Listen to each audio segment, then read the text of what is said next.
नमो राघवाय। नमो राघवाय।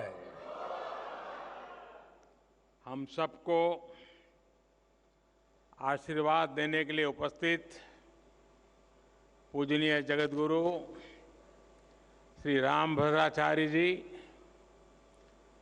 यहाँ पधारे हुए सभी तपस्वी वरिष्ठ संतगण, ऋषिगण, मध्य प्रदेश के राज्यपाल श्री मंगूभाई पटेल, मुख्यमंत्री भाई शिवराज जी, उपस्थित अन्य सभी महानुभाव, देवी और सज्जनों, मैं चित्रकूट की परम पावन भूमि को पुनः प्रणाम करता हूं। मेरा सौभाग्य है कि आज पूरे दिन मुझे अलग अलग मंदिरों में प्रभु श्री राम के दर्शन का अवसर मिला और संतों का आशीर्वाद भी मिला है।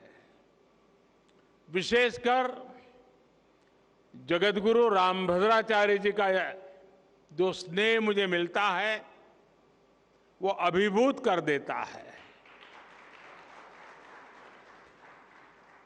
सभी श्रद्धेय संतगण, मुझे खुशी है कि आज इस पवित्र स्थान पर मुझे जगतगुरु जी की पुस्तकों के विवाचन का अवसर भी मिला है।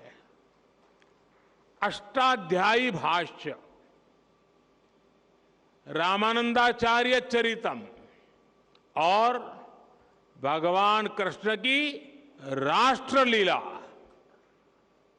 ये सभी ग्रंथ भारत की महान ज्ञान परंपरा को और समृद्ध करेंगे। मैं इन पुस्तकों को जगतगुरु जी के आशीर्वाद का एक और स्वरूप मानता हूं।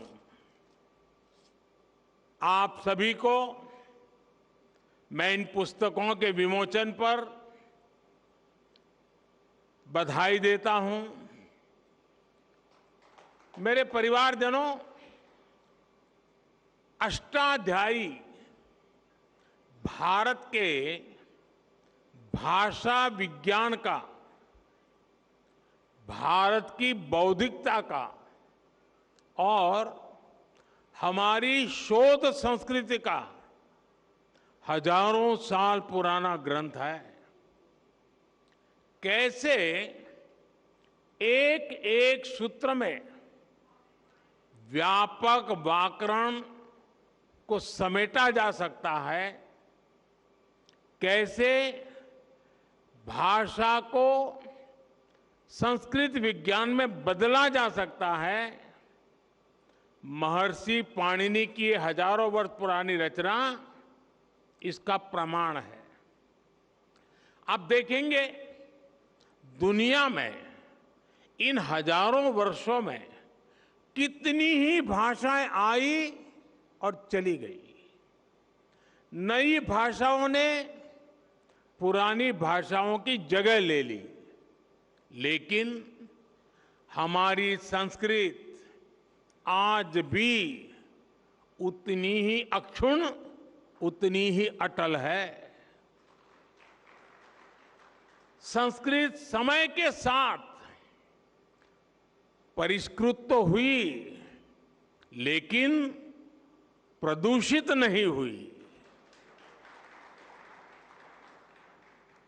इसका कारण संस्कृत का परिपक्व व्याकरण विज्ञान है। केवल 14 माहेश्वर सूत्रों पर टिकी यह भाषा हजारों वर्षों से शस्त्र और शास्त्र दोनों ही विधाओं की जननी रही है। संस्कृत भाषा में ही ऋषियों के द्वारा वेद की ऋचाएं प्रकट हुई है। इसी भाषा में पतंजलि के द्वारा योग का विज्ञान प्रकट हुआ है। इसी भाषा में धन्वंतरी और चरक जैसे मनीषियों ने आयुर्वेद का सार लिखा है। इसी भाषा में कृषि पराशर जैसे ग्रंथों ने कृषि को श्रम के साथ साथ शोध से जोड़ने का काम किया है। इसी भाषा में हमें भारत भूमि के द्वारा नाट्य शास्त्र और संगीत शास्त्र का उपहार मिला है। इसी भाषा में कालिदास जैसे विद्वानों ने साहित्य के सामर्थ्य से विश्व को हैरान किया है। और इसी भाषा में अंतरिक्ष विज्ञान, धनुर्वेद और युद्ध कला के ग्रंथ भी लिखे गए हैं। और ये तो मैंने केवल कुछ ही उदाहरण दिए हैं।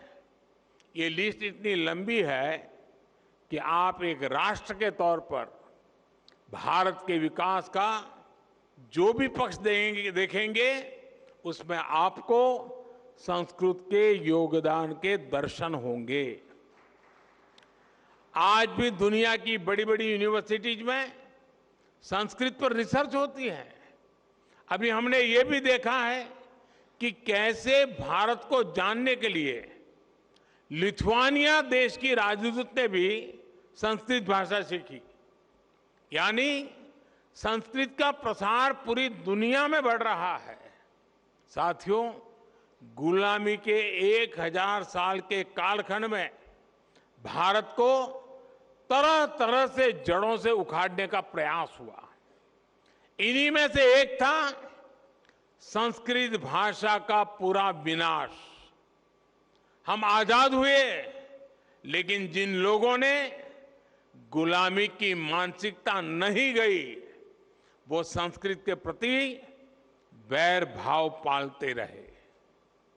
कहीं कोई लुप्त भाषा का कोई शिलालेख मिलने पर ऐसे लोग उसका महिमा मंडन करते हैं, लेकिन हजारों वर्षों से मौजूद संस्कृत का सम्मान नहीं करते। दूसरे देश के लोग मातृभाषा जाने तो ये लोग प्रशंसा करेंगे, लेकिन संस्कृत भाषा जानने को ये पिछड़ेपन की निशानी मानते हैं। इस मानसिकता के लोग पिछले 1000 साल से हारते आ रहे हैं और आगे भी कामयाब नहीं होंगे।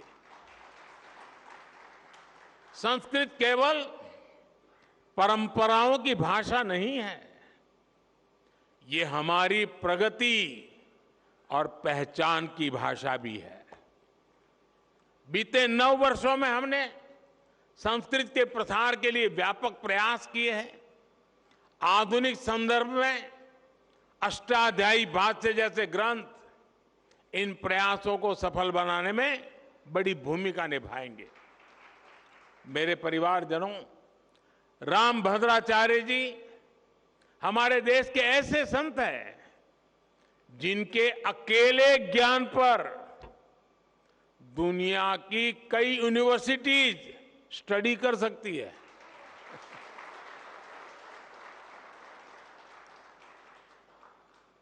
बचपन से ही भौतिक नेत्र न होने के बावजूद आपके प्रज्ञा चक्षु इतने विकसित हैं कि आपको पूरे वेद वेदांग कंठस्थ है। आप सैकड़ों ग्रंथों की रचना कर चुके हैं। भारतीय ज्ञान और दर्शन में प्रस्थानत्रयी को बड़े बड़े विद्वानों के लिए भी कठिन माना जाता है। जगत गुरु जी उनका भी भाष्य आधुनिक भाषा में लिख चुके हैं। इस तरह का ज्ञान, ऐसी मेधा व्यक्तिगत नहीं होती, ये मेधा पूरे राष्ट्र की धरोहर होती है।